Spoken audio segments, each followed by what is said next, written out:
Good morning, good afternoon, good evening. Welcome back again to this exciting webinar series on emittance audiometry. Um, I'm delighted to introduce Dr. Ajit Kumar today. He is Professor of Audiology at All India Institute of Speech and Hearing. His research interests are in electrophysiology. I'm sure a lot of you know him as one of the excellent academics in our field. And he is going to talk more about acoustic stapedial reflex today. Over to you, Ajit sir. Thank you, Imran. Hope all of you can hear me well, and hope all of you are keeping safe and are at home. Uh, First of all, I would like to thank the organizers for giving me this opportunity to speak on this particular topic. I have a small disclaimer to make.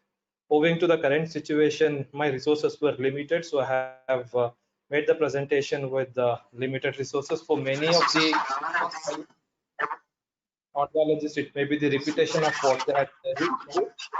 I'm trying to keep the basics, try to emphasize the basics and touch upon the clinical applications. Uh, so we'll begin with the today's presentation, the acoustic stapedius reflex. Okay. So there are many reflexes in the ear.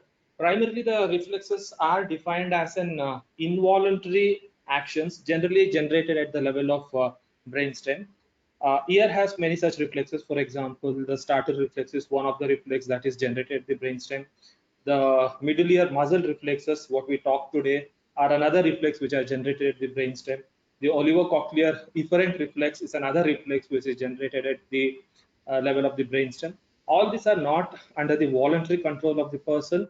These are generally sound-induced reflexes, that is, the sound or the acoustic stimulus. Acoustics is the stimulus for these reflexes, and they don't require a conscious voluntary motion or voluntary activity from the person.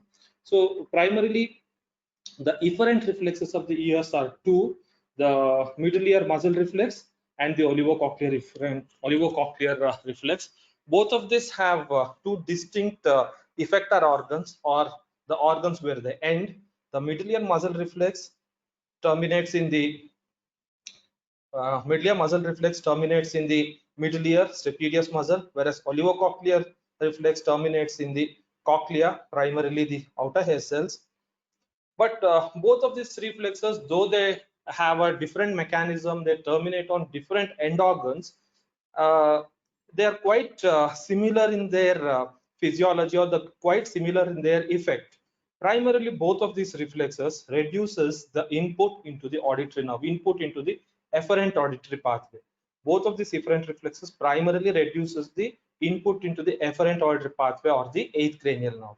So here I have just taken a slide showing you how the middle ear muzzle reflex and the olivocochlear reflex acts at different frequencies with respect to attenuation of the sound into the efferent auditory pathway. What you're seeing in the gray is the middle ear muzzle reflex, and what you're seeing is in the black, the dark black, are all the medial olivocochlear efferent reflexes. You can see that both have similar functioning, that is reducing the maximum effect, that is reducing the output into the auditory nerve, but distinctly they work on two different frequency regions, whereas the middle ear muzzle reflex primarily works on the lower frequency region, and whereas the olivocochlear reflex works primarily on the high frequency region. It's not coincidence that the nature would have structured these two reflexes in these two ways to work in a similar fashion on two different effector organs on two different frequency region. There may be some reason, there will be some reasons, but we are not yet completely understood what is the functional significance of the middle ear reflex, and also what is the functional significance of the olivocochlear reflex. But we have fairly understood the physiology that both will attenuate the sound, but both attenuates the sound in two different frequency region. One in the low frequency, that is the middle ear muzzle reflex; other one is in the high frequency, which is the olivocochlear efferent reflex. With a small introduction to the efferent reflexes of the ear, now we'll directly go on to the our main topic, which is the middle ear muscle reflex. As I think everyone has studied, the middle ear has got two muscles. The middle ear doesn't have muscle. The tendons of those muscles, the tensor tympani, which goes, and the tendon of which goes and attaches to the malleus, and the stapedius, excuse me, the tendon of which goes and attaches to the neck of the stapes. Now these two uh, muscles act by variety of stimulation such as vocalization, chewing, yawning, tactile, a lot of stimulus. Even there are evidences to show that just thinking of loud sounds or imagining of the loud sounds can also activate these muscles. However, in humans, the loud sound generally activates only the stapedius muscle. So when we talk about in humans, the acoustic reflex, primarily we are talking only about the stapedius acoustic reflex. The tensor tympani muscle, unless the sound is so loud and it also elicits the startle reflex, the tensor tympani muscle doesn't get activated by the sound. It does get activated by so many other stimulation, but not by the sound. So in humans, primarily when we say acoustic reflex, we are talking about the stapedius acoustic reflex. This is a small video which shows, hope it's visible, which shows how the stapedius muscle would act. So you can see that now in a normal sound conduction, you can see the stapes over here, stapes over here. The stapes is conducting the sound into the cochlea. When the sound becomes loud, you can see that the stapedius muscle contracts and it pulls the stapes downward and outward. I'll just play that portion again. So when the sound becomes loud, you can see the contraction of the stapedius muscle.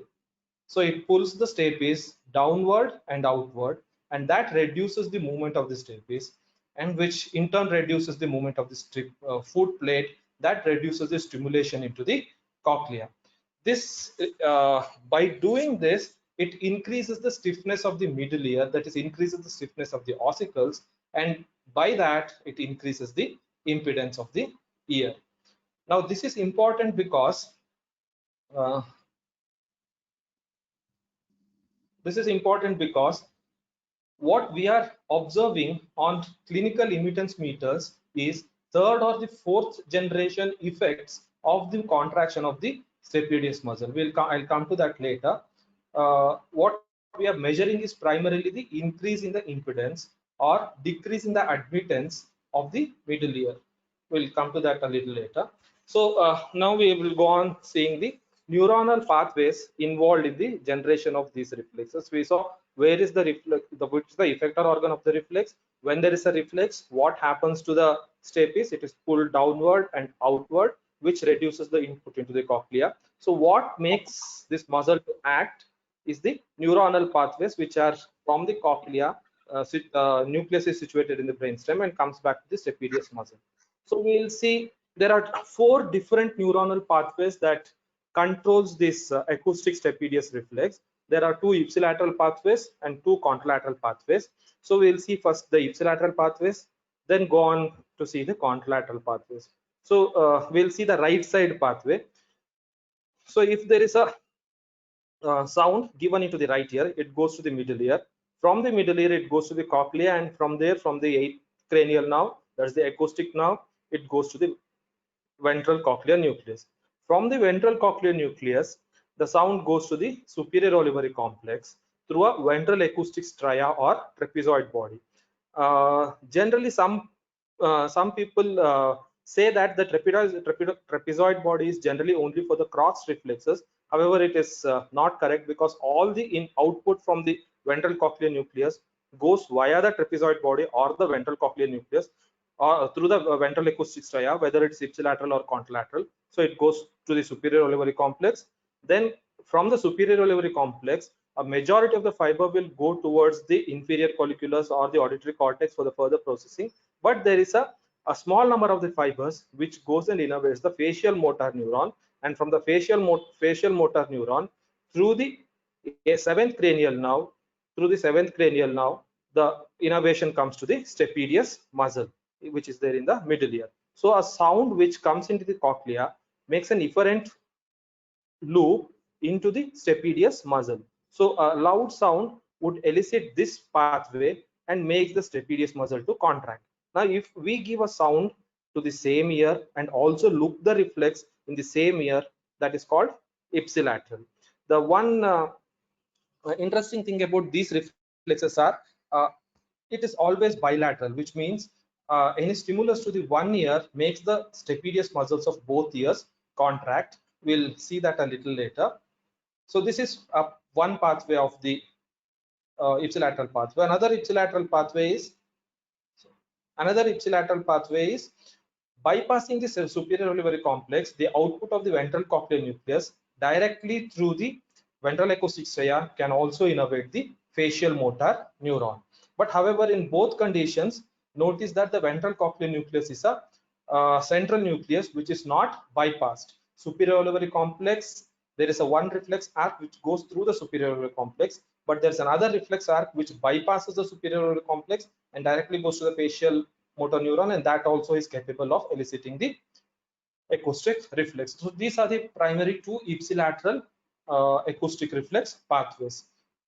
Now, why are there two? Generally, most of in our central auditory system, most of the pathways have the collaterals or the numerous number of pathways. Just in case one fails, the other one can function. So because of that, following the same principles, even acoustic reflex has more than one number of pathways. Even if there is a damage or if there is some lesion or if one neuron is not functioning properly, it can be overtaken by the other structures. The contralateral pathway primarily means when we give a sound to one ear and we see the reflex in the other ear. Till now I'm using the term see the reflex. We can see the reflex in many ways. One of the ways in which we can see the reflex is what we do clinically using emittance audiometry. There are multiple other ways also. We'll touch upon that a little later. So in the contralateral pathway, when the sound is given into the one ear, for example, in this case, the right side cochlea, when the sound is given, the information goes to the right side ventral cochlear nucleus through the eighth nerve. From there, through the ventral acoustic striae or the trapezoid body, ventral acoustic striae and the trapezoid body is one and the same. So it goes to the other ear's superior olivary complex, then the other ear's facial motor neuron, and from the facial motor neuron to the seventh nerve and to the stapedius muscle. So if I give a sound in this ear, the stapedius muscle of this ear also will contract. So this is the contralateral pathway. So we can observe the reflex in the left ear by giving the sound in the right ear. This is one pathway. Another pathway is instead of the contralateral superior olivary complex, the ventral acoustic striae or the trapezoid body to the ipsilateral superior olivary complex, and from there directly it can go into the facial motor neuron. Okay, and again goes to from there into the seventh cranial nerve, then to the stapedius muscle. Then we can observe the reflex over here. So these are the four major neuronal pathways: two for the ipsilateral, two for the contralateral. The difference is the superior olivary complex is involved in one pathway and it's not involved in the other pathways. However, in all the four pathways, the very important structure are the two: the ventral cochlear nucleus and the facial motor neuron. These two are very essential for the generation of the reflex, because these are the common pathways or none of the neurons bypasses these two nucleus or these two structures to elicit the reflex. So any damage in these structures will have a reflex absent. Okay. Then before going on to the reflex as such, we'll just look into the few terminologies that are very often used in the literature of the reflex. First one is called ipsilateral or uncrossed. Now we'll just study the neuronal pathways. We'll keep that aside. In terms of clinical utility, the ipsilateral or uncrossed always refers to, there is no confusion in the ipsilateral or uncrossed. The probe and the reflex activating stimulus both are presented to the same ear. So this is now, if it is presented to the right side, it is called right ipsilateral. If it is presented to the left ear, it is called left ipsilateral. Now the contralateral is little confusion. It's confusion primarily because a few people have used probe ear as a reference ear to say which is contralateral. A few people have used reflex arc as a referencing point, and defined which is an ipsilateral ear and which is a contralateral ear. Contralateral reflexes are also called as crossed reflexes. Crossed and contralateral, uncrossed or ipsilateral are the same. Now, I don't know how many of you have studied like this, but most of us over here have studied like this and also teaching our students like this with keeping probe as a reference here. Like for example, in this condition, when we measure a reflex by keeping the probe in the right ear and give the stimulus into the left ear, we call this as a right contralateral ear, meaning that we are measuring the reflex in the right ear, but the stimulus is given into the left ear. I don't know how many other colleges are following the same nomenclature, but many of us at Aish from years, means I have finished almost like 15 years back, from the time that I have learned and the way that I am teaching, we are using this nomenclature that the probe is used as a reference ear. This is not technically right, because if you go back to the reflex arc that I said earlier, okay, reflex arc that I said earlier, now the contralateral reflex arc will involve now the activator into the contralateral ear, so the probe in this ear. So now this, instead of calling as a left contralateral, this should be right contralateral, because the sound is given into the right ear. So in that sense, if you look at most of the books or the Western literature, generally the nomenclature is reverse. They always use the reflex arc as a reference point, and the contralateral or ipsilateral are defined with respect to that. These are only the naming confusions. There is nothing much, but when you read the literature, it might contradict what you have studied in the class or what you have already known. So in most of the Western literature or in major textbooks, the right contralateral means the sound is given into the right ear, the reflex is measured in the left ear, and the left contralateral is opposite, where the sound is given in the left ear and the reflex is measured in the right ear. We can minimize this confusion. Instead of calling it by right contralateral or left contralateral, we can just term it as a right probe ear or a left probe ear when we discuss the clinical situation. I'll show how is that. Then there won't be a confusion between which is a right contralateral means what or left contralateral means what. Okay, so these are the few terminologies that needs to be remembered while talking about reflex. Now, I said the reflex can be seen in many ways. The primary or the first hand viewing of the reflex would be to measure the electrical activity of the facial nerve. That is, if we can pick up an EEG activity of the facial nerve, that will give a first-hand information whether the entire brainstem circuitry responsible for the generation of the reflex is working or not. This would be a first-hand information. If that's not possible, the second-hand information is because the facial nerve got activated, what happens is stapedius muscle would contract. So measuring the EMG of the electromyographic activity of the stapedius muscle is a second generation information about the reflex. So this will also tell us whether the reflex is, this is a secondary effect. The primary effect is the neuronal activity. Because of the neuronal activity, muscle contracted. So if we can measure the muscle activity, that gives us the second hand information.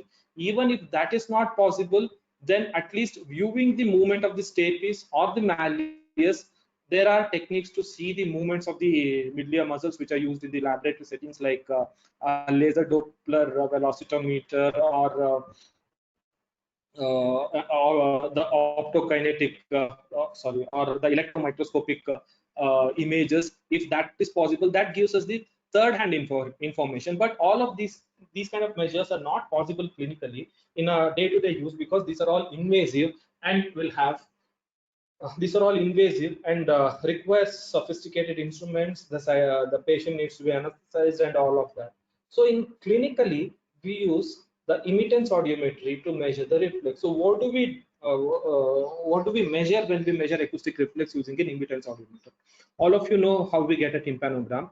When we obtain a tympanogram, so what we do is we sweep the pressure from positive to negative and measure the static admittance at each of the pressure. In the reflex, exactly same thing is done. we in fact do the tympanometry only, that is measure the static admittance. Over here, instead of measuring the static admittance at different pressure point, we measure the static admittance only at one pressure point for a longer duration of time, and when we are measuring that, we also give a loud sound. So what is defined as reflex is the static admittance that is measured. For example, if this is a tympanogram, if this is the static admittance at the peak of the tympanogram, if I don't do anything, if I don't introduce any sound, and if I keep on measuring static admittance at this pressure, I will get this baseline, or there will be a same static admittance maintained in the ear if I'm not doing any change. If the person is not moving, if he's not blowing his ears, the same static admittance would be maintained for a long period of time. The static admittance wouldn't change. Now in this red region, if I present the stimulus, I have shown you another slide showing that when we present a loud sound, the stapedius muscle contracts, and that increases the stiffness, or it decreases the admittance of the ear. So you know that now in the tympanogram, this axis is the admittance axis. So when I give a loud sound over here, the static admittance will drop down, and this is what precisely we are measuring in the acoustic reflex. So you can just see that we are just measuring the static admittance. As soon as the sound is given, now the static admittance falls down, and once the sound is switched off, the static admittance returns to the normal value. So this is what we call as a reflex in a clinical condition. Hope this is clear. This is important because we are not seeing the reflex firsthand, and that has a lot of effect on various interpretations that we do using the reflex. We are seeing the reflex fourth or fifth hand, that is, we are seeing the fourth or fifth order effects of the reflex, not the first order effects of the reflex. So we keep a pressure at the tympanic membrane, at the tympanometric peak pressure, keep monitoring the static admittance.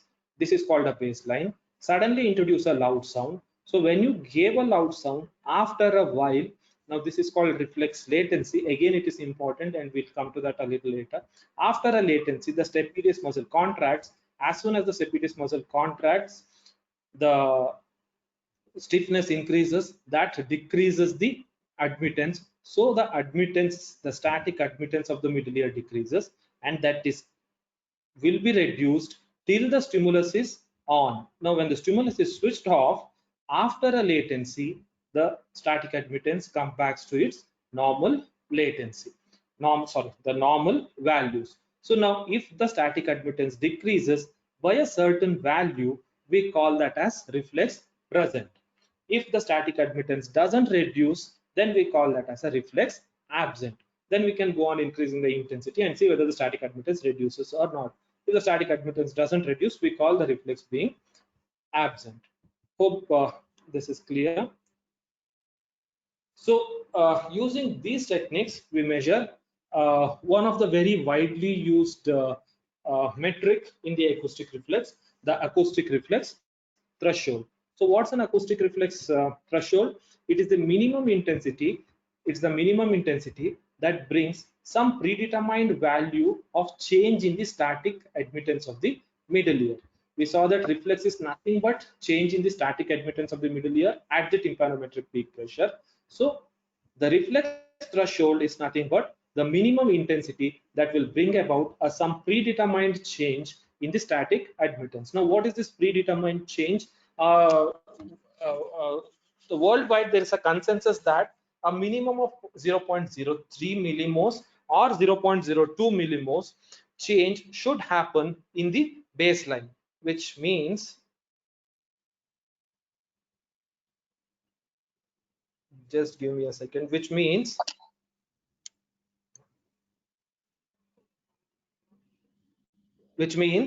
this reduction in the static admittance from this baseline should be at least of the value of 0.03 milliohms or 0.02 milliohms. If I have a static admittance at the tympanometric peak pressure, which is 1.5, then from that 1.5 value, this baseline would be 1.5. So when I give a sound, it should be 1.5 minus 0.03 to call as a reflex present. So reflex threshold is the minimum intensity which brings about this much of change in the static admittance of the ear.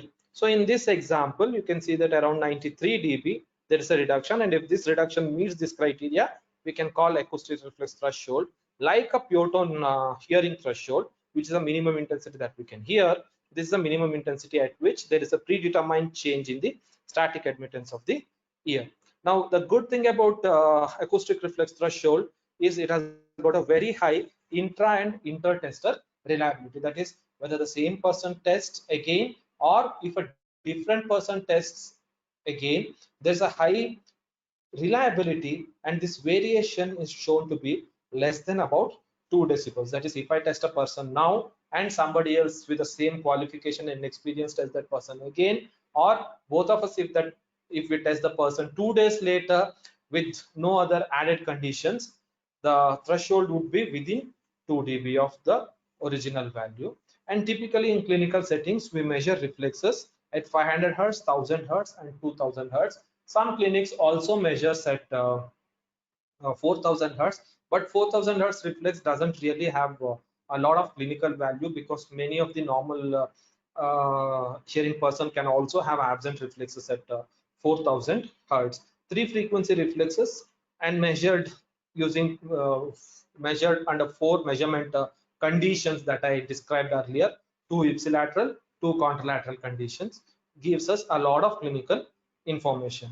In most of the modern instruments, there is also a facility for an automatic detection of the reflex. Generally,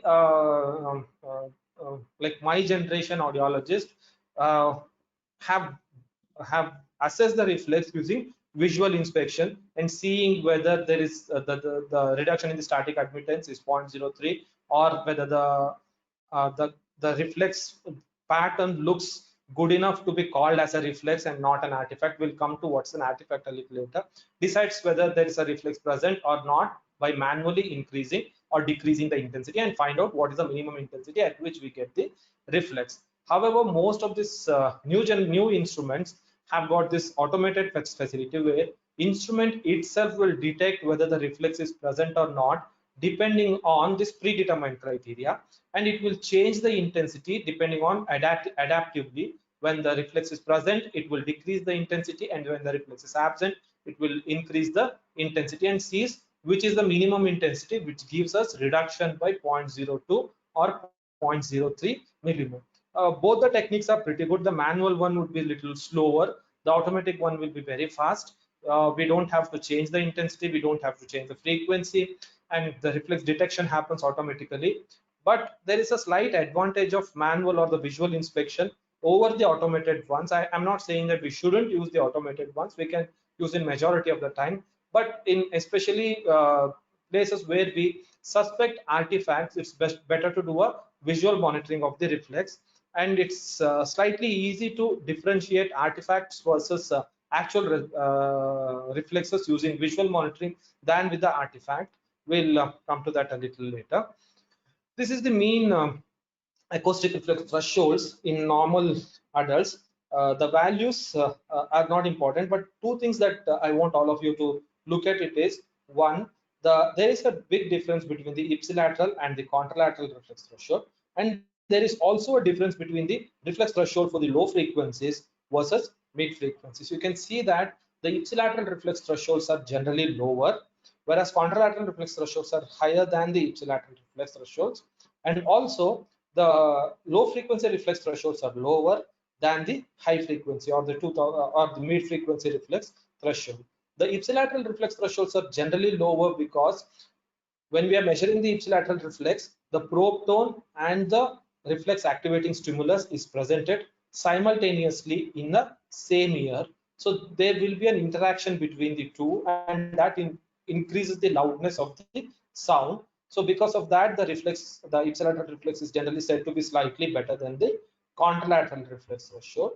And low frequency reflex thresholds are slightly better than the high frequency reflex threshold, primarily because the growth of the loudness is more in the low frequencies. If you remember our minimal audible pressure or minimum audible field curves, you can see that though the low frequency sensitivity is poorer than the mid frequency sensitivity at threshold, the uncomfortable level is almost same, or in fact is actually same for both low frequency and the mid frequencies, which primarily means that the loudness grows much faster in the low frequency region.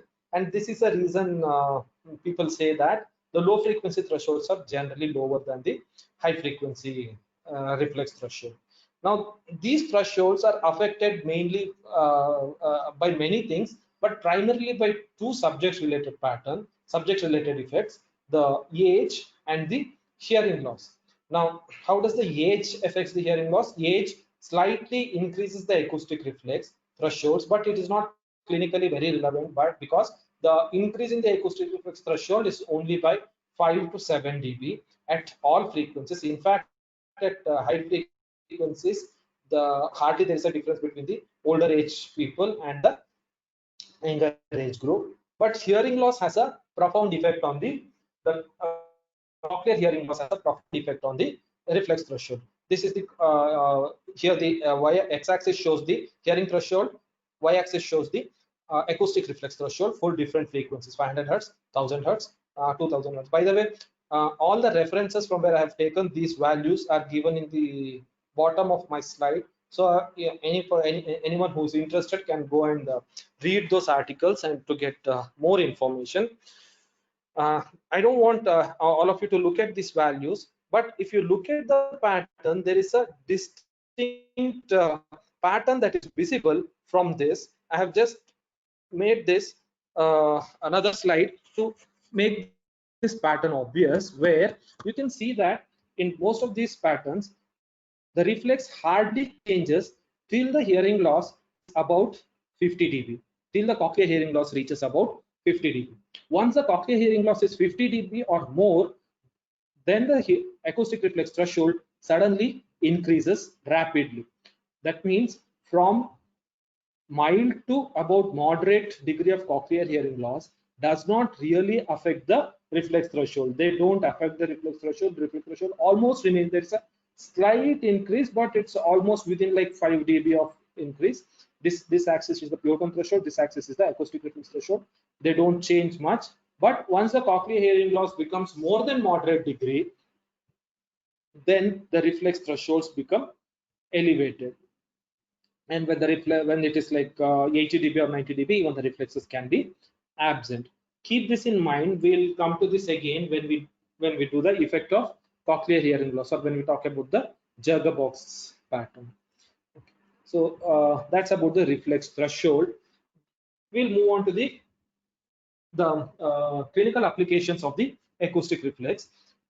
I have divided the clinical application into two things: one in detecting an efferent disorder, another one in detecting the efferent disorder. The efferent disorder, by efferent disorder, okay, I mean the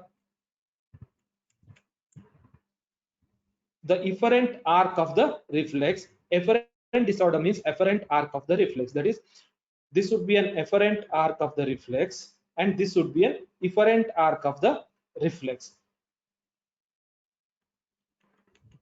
So this will be an efferent arc of the reflex, and the facial motor neuron, facial nerve, the stapedius, and the middle ear would be efferent arc of the reflex. The findings are very much similar in different disorders that affect the efferent arc, that affects the efferent arc, and that affects the efferent arc. So we'll see the first one.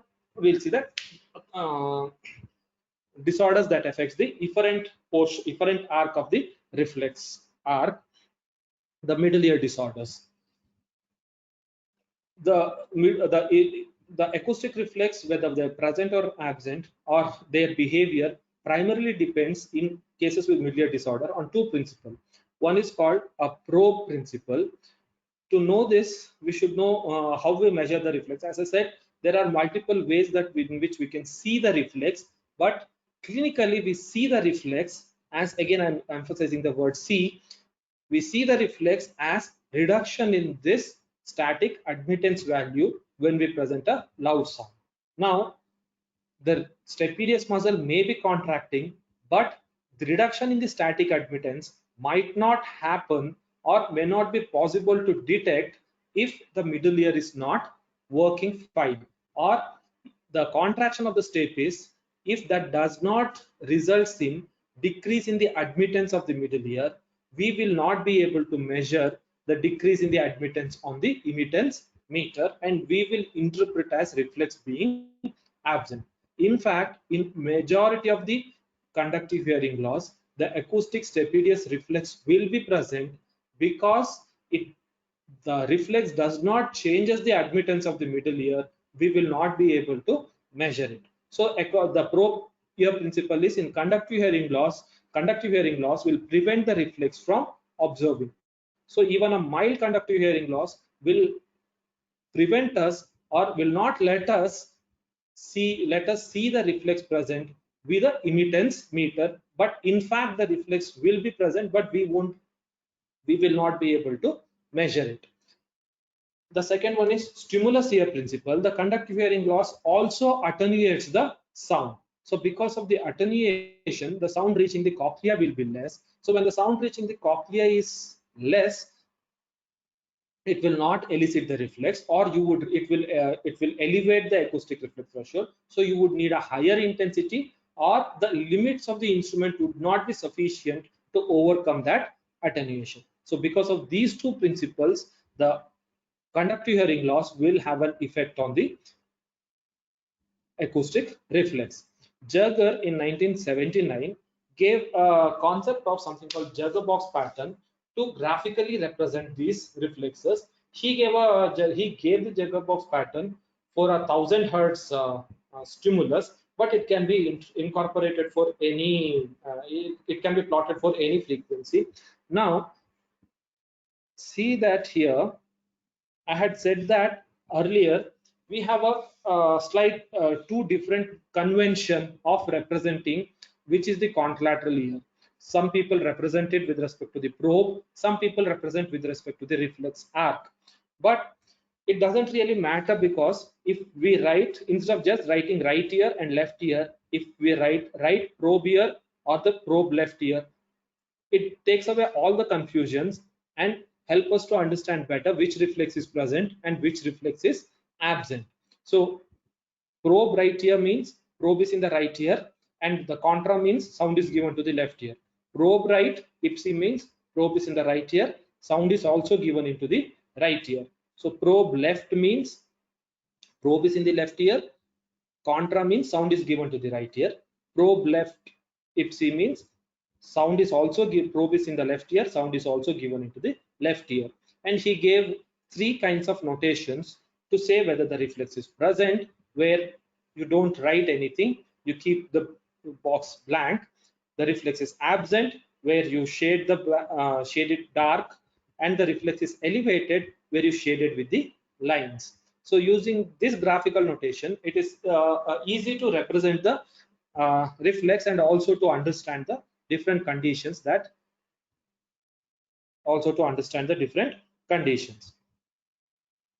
So we will see now one by one. So what happens in the middle ear? So this is a reflex arc. So if there is a problem in the middle ear, let's assume that, for example, if there's an otitis media with a fusion, and that has caused a 30 dB of hearing loss. So now what will happen?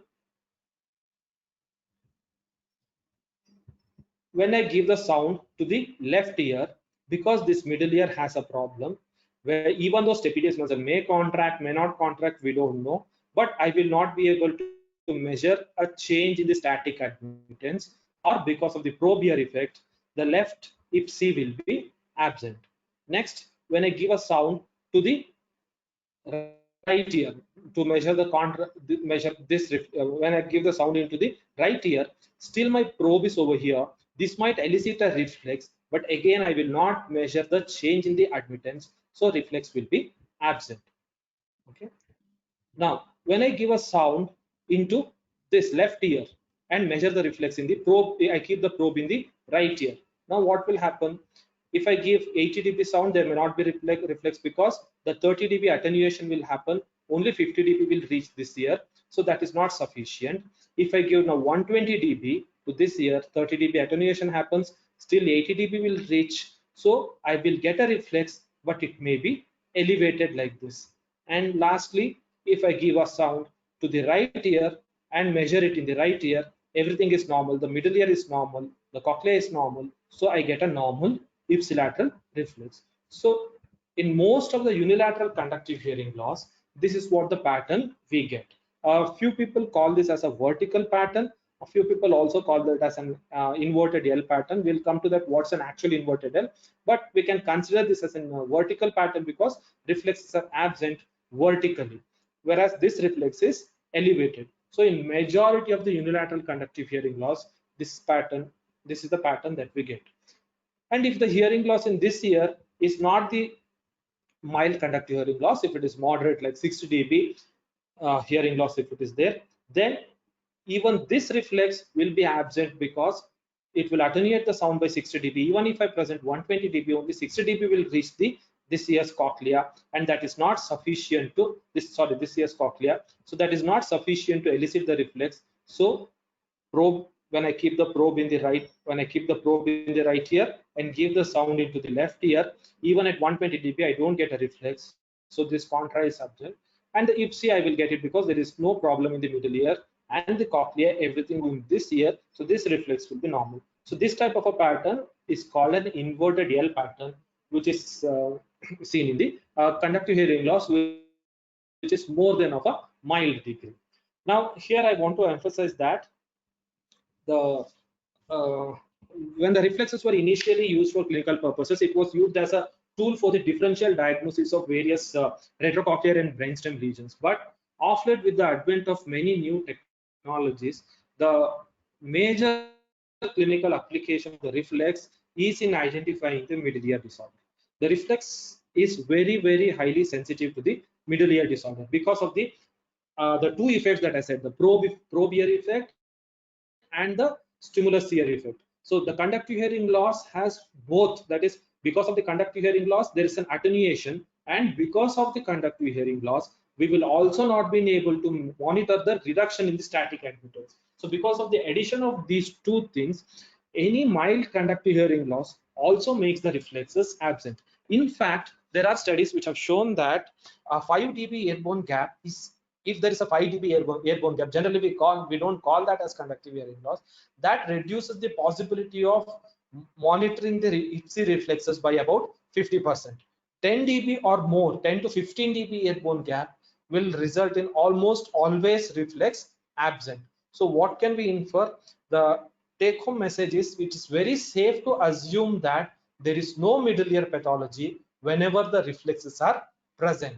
So any type of patterns that you see, that is when the reflex is present in this ipsilateral, in the probe ear, and whatever happens to the contralateral ear, even if it is present in the contralateral ear, whenever the reflex could be recorded, when you keep the probe in that particular ear, whether the thresholds are normal or elevated, whether the contra is absent, IPSI is absent, we can safely assume that even if the one reflex is present when we keep the probe, we can safely assume that there is no middle ear pathology, irrespective of any other reflexes. Other reflexes are important for other purposes, but they are not that sensitive in detecting the retrocochlear or the brainstem lesion. We have to use an additional test.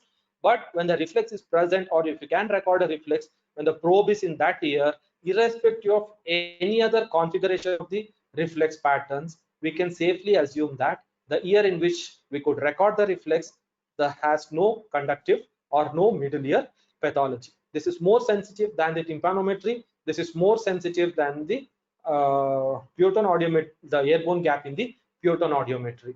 The airborne gap in the Pureton audiometry is also very sensitive, but it has certain limitations like the tactile responses, the 4 kilohertz acoustic radiation. All this might lead to a false airborne gaps which are difficult to interpret. Okay, and you know that tympanometry, at least using a single frequency, is not very sensitive in detecting the middle ear disorder. But The reflexes that is just being present or absent, it doesn't differentially diagnose the middle ear disorder, but the presence of reflexes with almost certainty we can take that the middle ear is normal. However, there are 3 or 4 exceptions to that, but these exceptions also do occur very rarely. The one is eustachian tube dysfunction. This occurs very frequently, but this doesn't generally cause hearing loss. So other one is ossicular chain discontinuity, where the crura of the stapes is fractured proximal to the insertion of the stapes. This is very rare condition, because if this happens, even the cochlea will get damaged. When cochlea gets damaged, you have a substantial hearing loss, and the reflexes are absent because of the hearing loss. This is a very rare condition where there is a cochlea is not affected, the ossicular chain lateral to the stapedial neck, that is malleus and the incus, and the incudostapedial joint is also intact. Only the crura is fractured. It's not very common, but in that condition, yes, there may be conductive hearing loss, but still the reflexes may be present. And reflexes may also be present in the glomus jugular tumor, which doesn't impinge on, which doesn't fall on the ossicles or on the tympanic membrane. So apart from these exceptions, in almost every other middle ear disorder, the reflexes, if the reflexes are present, we can safely assume that there is no middle ear pathology. So according to me, this is the one and only the most important clinical application of the acoustic reflexes. Traditionally, there are many other disorders which in which the acoustic reflexes are useful, but over the years we have developed many more sensitive techniques. So the use of these reflexes are limited in those disorders. Even if you use, it has to be cautiously used, and it has to be used, it cannot be used as a standalone test. It has to be used along with the other complementary tests. So that's the one efferent disorder. The second efferent disorder that can affect the reflex measurement is the seventh cranial nerve palsy. The middle ear and the fascia motor neuron in the seventh cranial nerve constitutes the efferent arc of the reflex. So like how we had vertical pattern in the vertical pattern in the conductive hearing loss, similar thing also we'll get here. So if there is a facial palsy over here in the left ear, if I give a sound, if I measure the reflex in the left ear, we won't be able, because the trapezius muscle won't contract. And again, if I give the sound to the right ear and measure the reflex in the left ear, still I won't be able, I will not get the reflex, because the trapezius muscle will not contract because of this palsy. And when I give the sound to this ear and measure the reflex in this ear, or when I give the sound to this ear and measure the reflex in this ear, so the reflexes will be present in normal limits. So these two reflexes will be present. In fact, there are a few studies which have shown that the acoustic reflex can be used to monitor the facial nerve palsy, and also to see the prognosis in the facial nerve palsy. I mean, in fact, there are a lot of studies. I've just picked up one. This study shows that there is a good relationship between the reflex threshold and the severity of the facial palsy. As the reflex threshold becomes this is the reflex threshold with respect to at different SLs, 30 dB, 40, 50 dB, 80 dB SLs. When the reflex threshold is absent, generally the facial nerve, this is the severity of the facial nerve palsy is more, and when the reflex is present, the severity of the facial nerve palsy is less. And also they have shown that the appearance of the reflexes in patients with facial nerve palsy predicts the prognosis of the facial nerve palsy. If the reflex comes within the 2 weeks of the facial palsy, most of the patients have recovered completely within 12 weeks. If the reflex appears within 4 weeks, those patients have recovered within 24 weeks.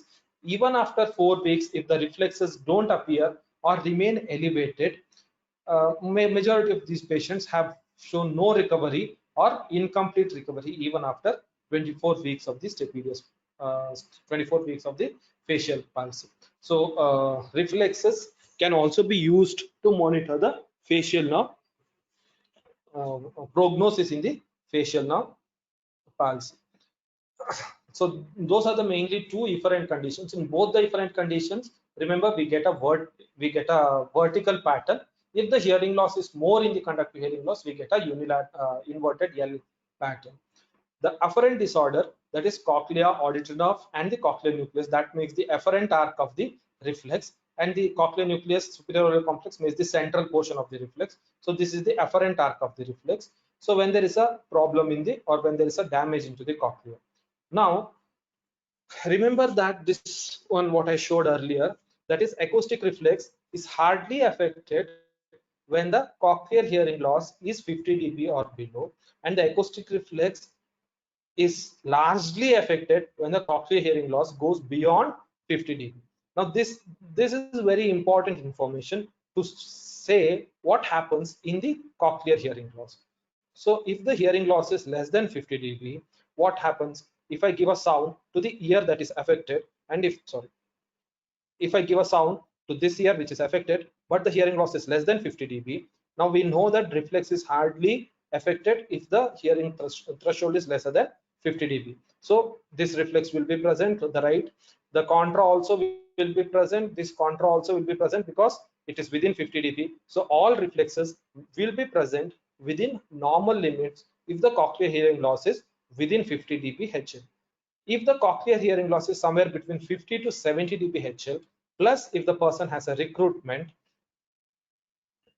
okay, now when I give the sound to the right ear, now he has a 70 dB of hearing loss, so the reflex will be present around 105 or 110. So this reflex will be elevated when I give the sound to this ear again, because this has got a 70 dB or 50 to 70 dB of hearing loss, so the reflex will be elevated. So when the probe is in the left ear, IPSI will be affected, and probe is in the right ear, contra will be elevated. Whereas other two reflexes, this and this is primarily from this ear and this ear, will remain normal because there is no hearing loss. Okay. This is when it is between 50 to 70 and when the person has recruitment. Typically when the hearing loss is more than 70, the reflex threshold steeply rises, and majority of the time when it is majority of the time, if there is a lesion here and it is more, it's causing the hearing loss of more than 70 dB, the left IPSI will be absent when the probe is in the left ear, and when the probe is in the right ear, when you give the sound to the left ear, because this is affected, this also will be absent. So we get a diagonal pattern. So in the cochlear hearing loss, it's important, the degree of hearing loss is very important in determining whether the reflex, whether there is a whether reflex information is correlating with your pure tone or not. Generally, the reflexes are normal if the cochlear hearing loss is of mild to moderate degree. Between moderate to moderately severe, that is by 50 to 70, the reflexes are typically elevated, and beyond that, the reflexes are generally absent. There are few exceptions, like cases with very severe recruitment. You might see an elevated reflex even if the threshold is beyond 70 dB, but those are rare conditions. In most often, you do see this. The second afferent disorder is the retrocochlear pathology or the eighth cranial nerve. Typical eighth cranial nerve lesion would be the vestibular schwannoma or the acoustic schwannoma. Like cochlear hearing loss, you get a diagonal pattern. All afferent disorder, you get a diagonal pattern. All efferent disorder, you get a vertical pattern. That's a thumb rule. Because when there is a eighth nerve lesion in the left ear, this ear ipsilateral is absent, and when there is an eighth nerve in the left ear, when I present the sound to the left ear, this, when I monitor the reflex in the right ear, that is absent. So this contra and this ipsi are absent, so we get a diagonal pattern.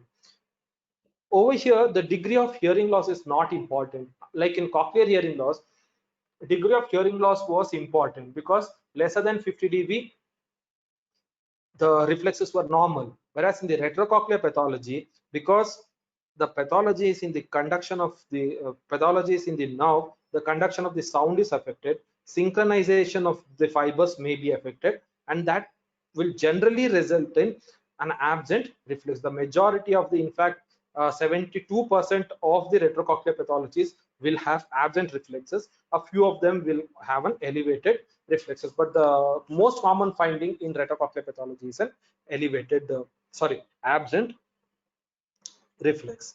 Then in the intraaxial brainstem lesion, that is if there is a lesion in these pathways, in the brainstem, within the brainstem, then when the sound is present, the ipsilateral pathways of both will remain fine because that doesn't really cross over. So this will be fine, and this will also be fine. So when the probe is in the left ear and when the probe is in the right ear, we get both ipsi, but both the contrasts are absent. When the probe is either in the right ear or in the left ear, both contralateral reflexes are absent. So we get a pattern called horizontal pattern.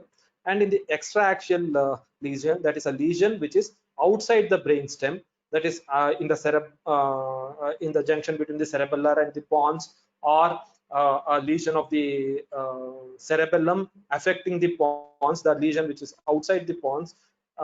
Something is called a unibox pattern has been reported, but again these are very rare conditions, and even the reporting is people have reported only on a very few number of patients, 4 or 5 number of patients. So the take home message is the reflexes are highly sensitive to the middle ear disorder. So presence of reflex, there is no mid ear pathologies.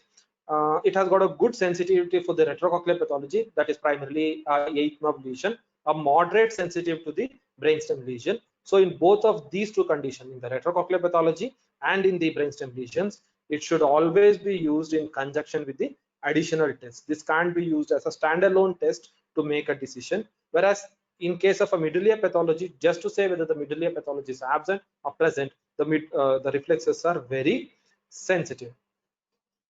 When measuring the reflexes, we should also be I wanted to show you a few pictures of artifacts, but because of this lockdown I have no access to all of that. uh, these the artifacts are not the physiological response. It is the interaction between the ear canal, tympanic membrane, and the stimulus that would momentarily looks like the static admittance is reduced, and we of the instrument might think that as a reflex. Generally these are more prevalent in the ipsilateral, less prevalent in the, it's not that it's absent, but it's less prevalent in the contralateral recording. In the ipsilateral recording, these are generally more prevalent because the two signals are presented simultaneously, the probe tone and the reflex activating signal. So the intermodulation distortions can happen, so that might result in the artifact. So both additive and the subtractive artifacts can happen in the ipsilateral recording. The additive artifact, because we are presenting the probe and the reflex activating stimulus and to the same ear simultaneously, if these two are close enough in the frequency, like for example typical probe frequency that we use is 226 hertz and the reflex activating signal is 500 hertz, these are close enough. So the instrument will pick up the probe signal with a filter. If this tail of the filter overlaps with the reflex activating signal, it might also pick up the reflex activating signal, and the output of the filter would be more, and that would be detected as increase in the sound pressure level of the ear canal.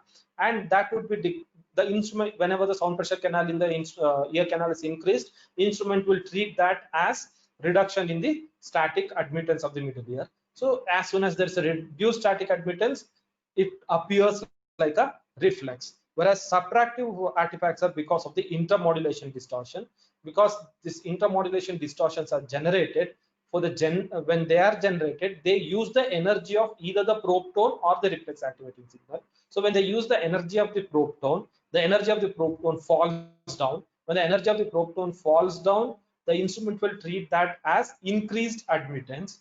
So increased admittance than the tympanometric peak admittance. So this would be appearing like a reverse reflex. So these are the two types of artifacts generally seen in the ipsilateral recording. The reverse artifacts, the reverse reflex is easy to make because instead of decrease in the admittance, there would be increase in the admittance. In fact, there are a few reports which people have shown, people have seen that this reverse type of a reflex is present in certain middle ear conditions, but it also can be seen in certain normal people. But over the years, all that have been shown to be a subtractive artifact. Even about like 2005, people were claiming that the reverse reflex is an actual physiological response, but when they because they showed that in a particular disorder in the hard wall cavity, when they recorded the reverse reflex was not absent, but when they again people experimented instead of a hard wall cavity, a membranous cavity, the reverse reflex was again present. So it's basically a subtractive artifact. We don't have to concentrate much because the shape of the reflex is completely opposite. This doesn't confuse much. This is very confusing because this looks exactly same as the acoustic reflex. Now, in such conditions, typically I use the information from the how the curve of the reflex sorry, how the curve of the reflex how the reflex curve would appear. Now, the additive artifact is, as I said, the probe and the reflex activating signal adds up. Now, when does this add? It will add as soon as we present the stimulus. So as soon as we present the stimulus, there will be sudden decrease in the static admittance. Whereas when the reflex is physiological, the decrease in the static admittance is always after a latency, and this latency is about 50 milliseconds, because the information has to go to the brainstem and it has to come, the muscle has to contract, that contraction should get translated into the change in the admittance, and then we measure it. This takes about 50 milliseconds. So anything that happens earlier to 50 milliseconds, we can safely consider that as a artifact, not as an actual reflex. The most of the instrument don't have a facility to measure latency. You don't really have to measure the latency as such, but almost all instruments have a way to show when the stimulus was presented with the help of a tick mark. So if the reduction happens as soon as this tick mark starts, that is typically an artifact. If the reduction happens gradually after the tick mark, that is typically a reflex. You don't have to measure where is the 50 millisecond, whether it happened now or after 50 milliseconds. But look, most of the commercially available instruments have some way to indicate the onset of the stimulus. So look at the onset of the stimulus and see whether the downward falling of the reflex is immediate or it took a little time to go down. If it takes a little time to go down, typically that is not an artifact, it is a actual response. If it happens immediately, that is a artifact. And this type of artifacts are very common in AD type of tympanograms. That is primarily because the AD type of the tympanogram is because of the because of the thin tympanic membrane or higher static admittance values. So in those conditions, it becomes difficult to maintain the static admittance. So if the baseline static admittance is not constant, then it is difficult to measure how much reduction happened from the baseline, and that results that makes it difficult to record the reflex in EAD types of a tympanogram. And whenever another thing I do is, whenever I have a doubt, I check the reflex in a reflex decay mode. Generally, in a reflex threshold mode, the stimulus is presented for a very short duration and reflex is measured. Whereas in decay mode, we can present for 10 seconds completely and see that whether it is a artifact or a actual response, because the actual response will be present for a longer time and it won't go back soon. So it's easy to differentiate artifact versus reflex in the reflex decay mode than in the threshold mode. Another thing about the reflexes, as I had said earlier, we measure the reflex as decrease in the static admittance of the static admittance of the ear at the tympanometric peak pressure. Okay, so it's because of this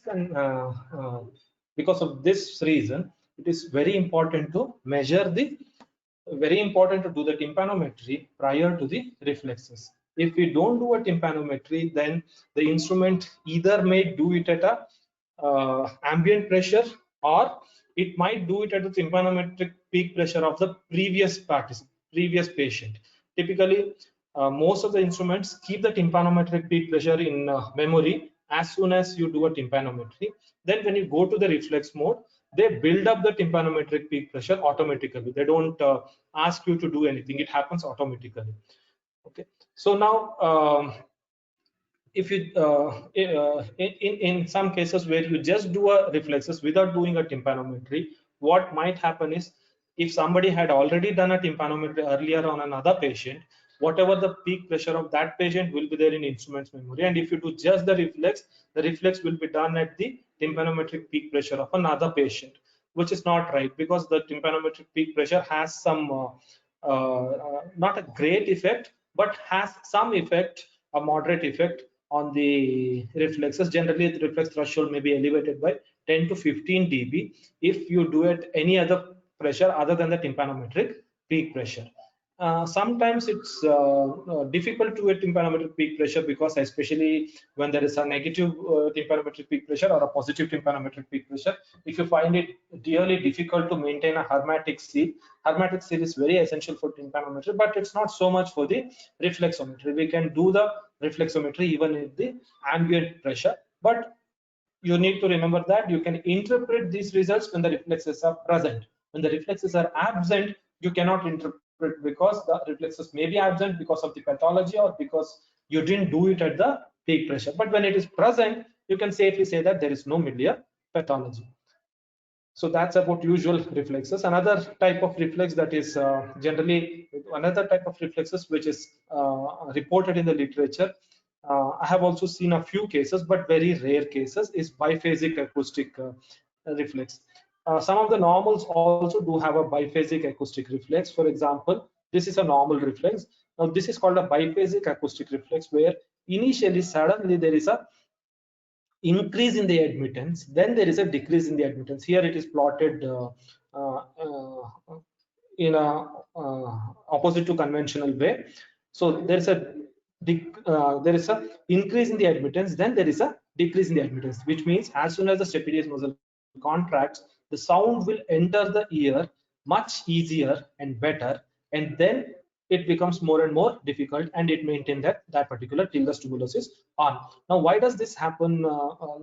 There are no clear answers. Some people presume that this initial reduction is primarily because of the resistance, the reduction in the resistance portion of the middle ear, and resistance is primarily attributed to the cochlear fluids. So as soon as the reflex uh, as soon as the reflex takes place, as soon as the reflex is present, the resistance of the cochlear fluid, because the stapes moves out, the resistance of the cochlear fluid gets reduced, and because of that there is a reduction in the, there is an increase in the admittance, and then the usual physiology of the reflex follows, and it makes the middle ear more stiff, so there is a decrease in the admittance.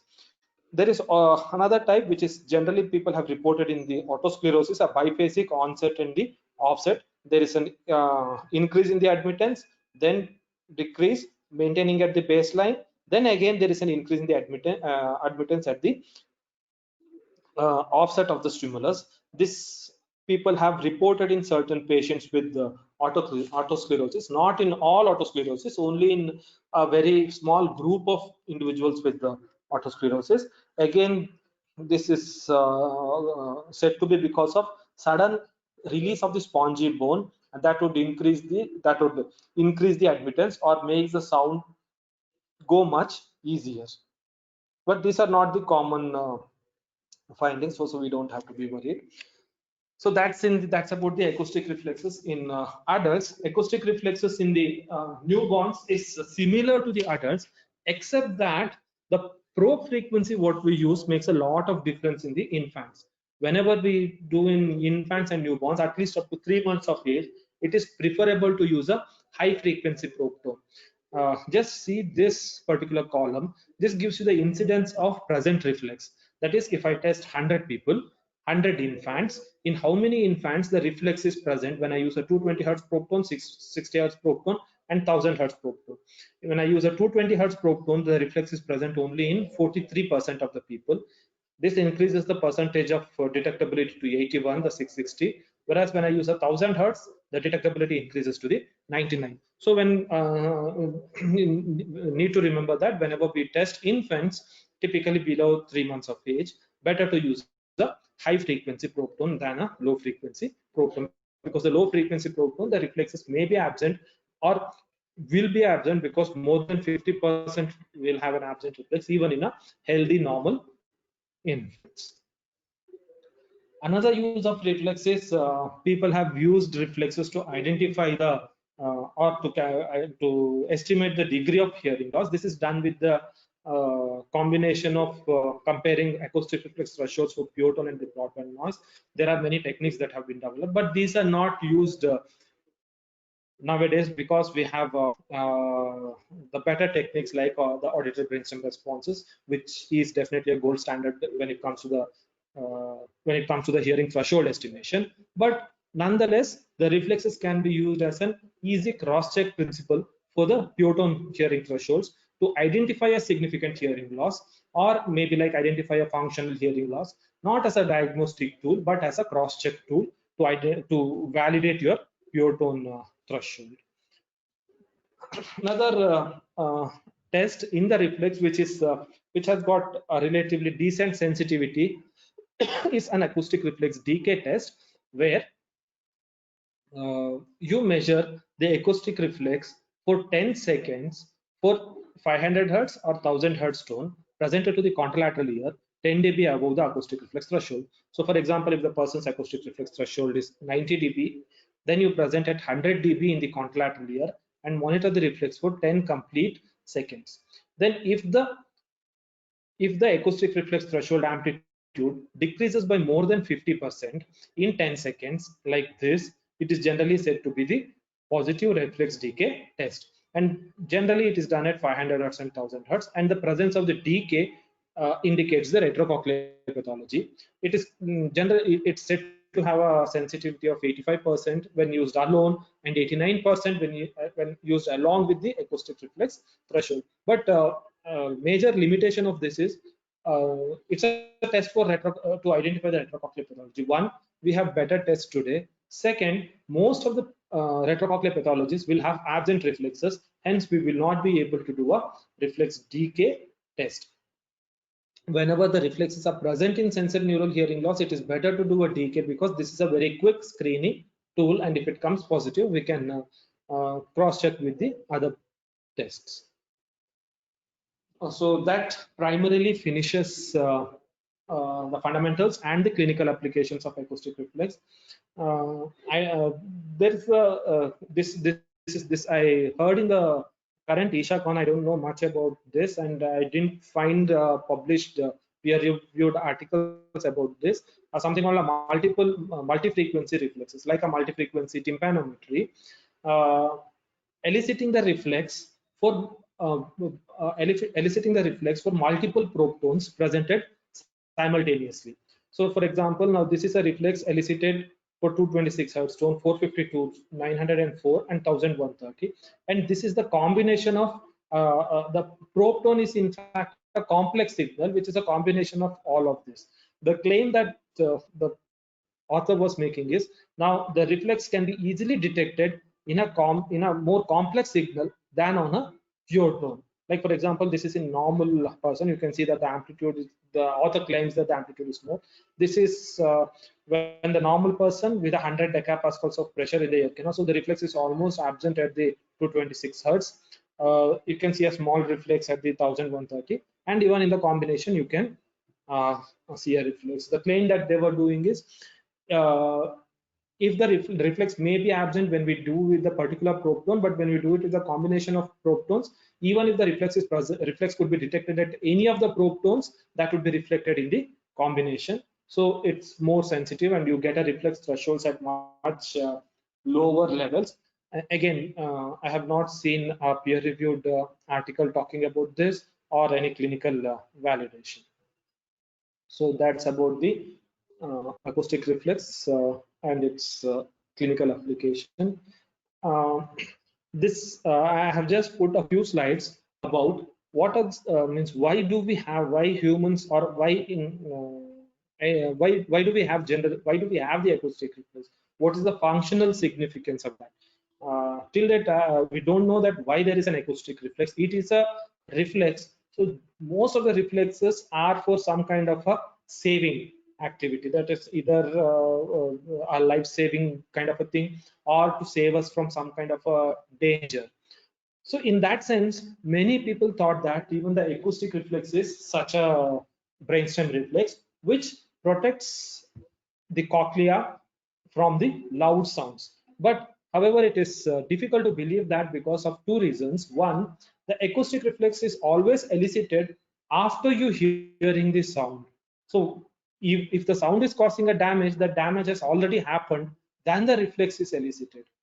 That is one reason. The second one, uh, the acoustic reflex is not, it's a reflex. It's not something which can be sustainable. For example, if I'm hearing a 100 dB loud noise, reflex can be present for 30 seconds or 40 seconds. Even at the lowest frequency, after 30 to 35 seconds, the reflex decays and the muscle gets fatigued and the reflex disappears within 50 seconds. So within a minute, there is no reflex or there is no protection that is happening. So because of these two reasons, it is unlikely that protection is one of the reason why the reflex is present. A few people have argued that the reflex attenuates sounds reaching the cochlea primarily in the lower frequency region. You can see that this is in the across the frequency region. How is the attenuation across different intensities? The major attenuation is in the low frequency. High frequency, hardly the reflex has any effect. So the low frequency, this I showed you earlier also, the low frequency, the reflex will attenuate the sound reaching the cochlea to the lower frequencies. And more than protecting, because the protection needs to be sustained, the protection needs to come before you hear the stimulus. Okay, more than protection, there is an argument that it may be involved in an anti-masking effect along with the olivocochlear bundle. The olivocochlear bundle, both of them, we have not yet been able to pinpoint and say what happens and whether they work or don't work. But there is a growing evidence that olivocochlear bundle does help speech understanding in noise. Of course, there is a controversy and there are a group of studies which show that it doesn't, but there are many people who have shown that it does help in speech understanding in noise. A similar kind of an anti-masking effect may also be present in the middle ear muscle reflex or in the when the stapedial contraction, where this such kind of an anti-masking effect works for the this is in the cat. So don't look at the frequency axis because these are for the cat, so the high frequency is really high. The anti-masking effect of the olivocochlear works in the high frequency. Anti-masking effect of the middle ear muscle reflex might work in the low frequency region. I'll just touch upon a bit on this. Now, in presence of noise, all of us have trouble in hearing speech, understanding speech, or even in trouble in understanding or trouble in even detecting the sound. Now, this is primarily because of two types of masking: the excitatory and the suppressive masking. Now, let's see what's an excitatory masking. Excitatory masking. So this is this figure shows.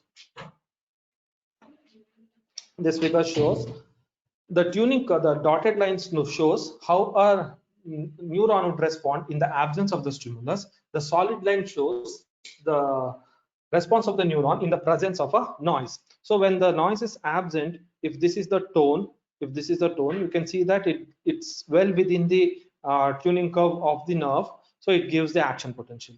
But when the noise is presented, okay, because of the noise, the threshold gets increased. That's action potentials are generated because of the noise, and that makes the tone inaudible, or this tone does not raise the number of action potential beyond the baseline. So we fail to detect the presence of sound. This is a classical masking situation called an excitatory masking. The suppressive masking, on the other hand, happens because of the non-linearities within this non-linearities in the cochlea. This is a perfect linear phenomenon. This is a non-linearity in the cochlea. That is, even when the noise is somewhere else in the spectrum that is not near to the stimulus, and it is primarily if the noise is in the lower frequency region, this noise can reduce the sensitivity of this fiber to this tone and elevates this threshold by something called an upward threat of masking.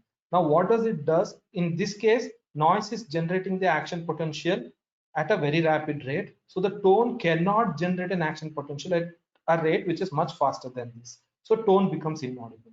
Over here, the noise suppresses the response of this fiber for any kind of a sound, so it does not generate the action potential at all. So this is the suppressive masking. So acoustic reflex might probably reduce the suppressive effects of masking, where when there is a reflex, the intensity of the noise reaching the cochlea and thereby auditory nerve gets reduced. So when that happens, the tone becomes audible, or the hearing might take place, or the anti-masking might happen. And this, the acoustic reflex does this in the lower frequency region, and the olivocochlear reflex may do this in the higher frequency region. Okay, I think yeah, that's all. So that's all is about my presentation about acoustic reflex, its fundamental and the clinical applications. Thank you so much, sir. It was an excellent presentation.